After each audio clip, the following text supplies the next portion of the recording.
Hello, and welcome to 10 for 10, 10th News, your weekly dose of 10th Amendment news in 10 minutes or so from us here at the 10th Amendment Center. Today is April 15th, 2013. My name is Michael Bolden, and thank you for tuning in. Today we'll revisit a classic article by Harry Browne on the income tax. And in the news, governors in 3 states have nullification bills sitting on their desks awaiting signature. But first, this week's episode is made possible in part by the 10th Amendment Center membership program. Proudly wear the 10ther label with pride and become a card-carrying member of us here at the TAC. Your membership support every single month helps us continue the pressure. It helps us cover our base expenses and helps us reach new people through advertising and direct outreach. Get all the details and join us at members.10thamendmentcenter.com. Again, that's members.10thamendmentcenter.com. 10 years ago today, Harry Browne wrote a timeless article about ending the income tax and building freedom. Here's a little of what he had to say. Quote, "Someday, I hope, April 15th will no longer be tax day, but instead will be known as Freedom Day, a day to remember the huge, expensive, intrusive, and meddling government that once was, and that we should be on guard against forever. That can come only after we repeal the income tax and reduce the federal government to a size that can subsist on just the tariffs and excise taxes already being collected. No flat tax, no fair tax, no replacement tax of any kind. Because government has been made so small, an income tax is no longer needed to finance it. Impossible? Not at all." End quote. Read and share Harry's full article at 10thamendmentcenter.com/income tax. Again, that's 10thamendmentcenter.com/income tax. And now the news. Governors in 3 different states around the country have nullification bills sitting on their desks right now. First, in Alaska, Governor Parnell has a Second Amendment Preservation Act awaiting his signature. House Bill 69 was passed by a 34-5 vote in the House and by 17-3 in the Senate. If Parnell signs it into law, the entire state would be required to stand down on enforcement of federal acts in violation of the Second Amendment. The bill reads in part, quote, "A state or municipal agency may not use or authorize the use of an asset to implement or aid in the implementation of a requirement of an order of the President of the United States, a federal regulation, or a law enacted by the United States Congress that is applied to infringe on a person's right under the Second Amendment to the Constitution of the United States to keep and bear arms." End quote. This is a very effective method to stop the federal government from infringing on your right to keep and bear arms, and for those in Alaska, especially there. It's a known fact that a vast majority of federal enforcement actions rely on state and local assets in order to have the manpower and resources to carry them out. As Judge Andrew Napolitano has said recently, such widespread noncompliance would make federal gun laws, quote, "nearly impossible to enforce," end quote. Over in Maryland, Governor O'Malley is sitting on HB 1101, a bill that would legalize medical marijuana, effectively nullifying unconstitutional federal laws banning the same. The bill passed the House by a vote of 108 to 28, and the Senate passed it by a vote of 42 to 4.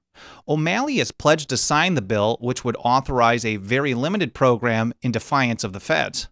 Maryland would become the 19th state to do so. Montana Governor Steve Bullock, who already vetoed a Second Amendment Preservation Act, now has an NDAA nullification bill sitting on his desk. House Bill 522 passed by a strong veto-proof majority. The House voted 98 to 0, and the Senate voted 43 to 7. If Bullock signs it into law or the legislature overrides his veto, HB 522 would ban compliance with or any assistance for NDAA indefinite detention. The bill reads in part, "The state of Montana may not provide material support or participate with the implementation of Sections 1021 and 1022 of the Federal National Defense Authorization Act for fiscal year 2012 within the boundaries of this state. While the federal government may claim the authority to still carry out these unconstitutional acts on their own, facts on the ground show that when states and local communities refuse to assist them, they simply don't have the manpower and tend to focus their enforcement efforts on those areas where they get willing help. This is a first step, but a big one for Montana against the unconstitutional indefinite detention powers of the NDAA. In Missouri, 2 bills protecting property rights and nullifying Agenda 21 provisions overwhelmingly passed each chamber of the state legislature recently. HB 42 passed the state House with a vote of 113 to 42 last Wednesday. On the Senate side, Brian Nieves sponsored the companion bill. SB 265 passed the Senate with a vote of 24 to 9 on April 4th. The bill prohibits the adoption or implementation of any policy or regulation that deliberately or inadvertently infringes or restricts private property rights without due process, and more specifically prohibits any policy recommendations that originate in or are traceable to Agenda 21, along with any other international law or ancillary plan of action that contravenes the Constitution of the United States or the Missouri Constitution. The bill reads in part, quote, "The state of Missouri and all political subdivisions are prohibited from entering in any agreement with, expending any sum of money for, receiving funds from, contracting services from, or giving financial aid to those non-governmental and intergovernmental organizations as defined in Agenda 21." End quote. And in closing today, a number of other states will be considering nullification legislation this week. In Missouri, HB 436 is a bill that would nullify virtually every federal gun control measure on the books. It's even stronger than the powerful SB 102 that's sitting on Governor Brownback's desk in Kansas right now. The State House is expected to vote on the bill in Missouri this week. Support it at 10thamendmentcenter.com/Missouri HB 436. Again, that's 10thamendmentcenter.com/Missouri HB 436. In Maine, a bill to nullify unconstitutional federal bans on industrial hemp farming passed an important committee by a vote of 9 to 1 and should be coming up for a vote in the full State House soon.